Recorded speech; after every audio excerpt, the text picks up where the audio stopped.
ओ त बुझाई छो छै मस्त जवानी हमर हम छौरी छी हंसी अच्छा हम तोरा सन सन छौरा के नहीं करबो रे पसी पट कहबे तू टेंशन हटा देबोगे अच्छा पट कहबे तू टेंशन हटा देबोगे तोरा पहकर के छाती सटा लेबोगे तोरा पहकर के छाती सटा लेबोगे अच्छा? एक मिनट में तोहरा पटा लेबोगे एक मिनट में तोहरा पटा लेबोगे मुहे तोड़ देबो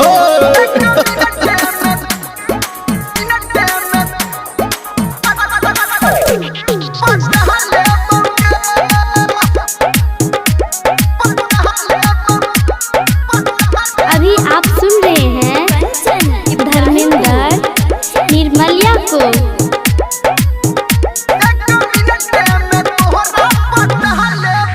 घर में चाउर नहीं काज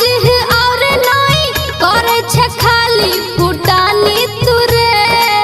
करे छे खाली फुटानी तुरे हां घर में चाउर नहीं काज और नहीं करे छे खाली फुटानी तुरे किया तू बात बनाब छीगे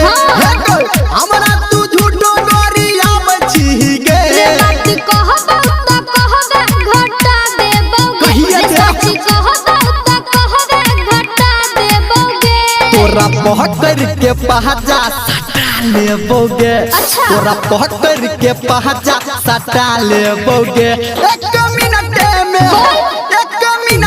में तोहरा पटा लेबोगे एक मिनट में तोहरा पटा लेबोगे दूर जो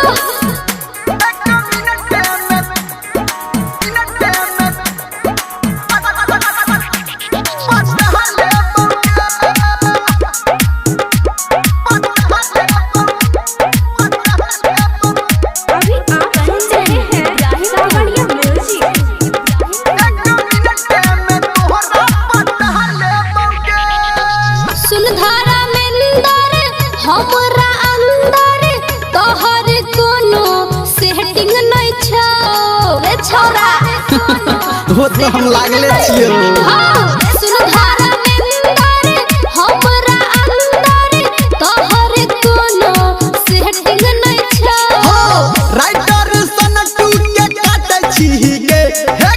संजय गौतम के डांट छीगे रे तू आरती से कहबे हटा देबोगे नहीं रे गए। तू आरती से कहबे हटा देबोगे ये तोरा पहकर के पहचा सटा लेबोगे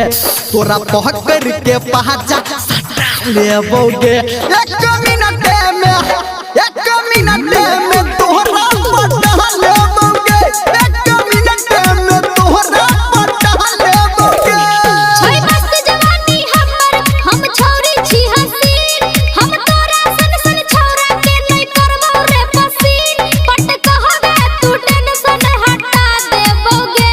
पट कहबे तू टेंशन हटा देबोगे तोरा पहकर के छाती सटा लेबोगे चल हट। तोरा पहकर के छाती सटा लेबोगे अच्छा।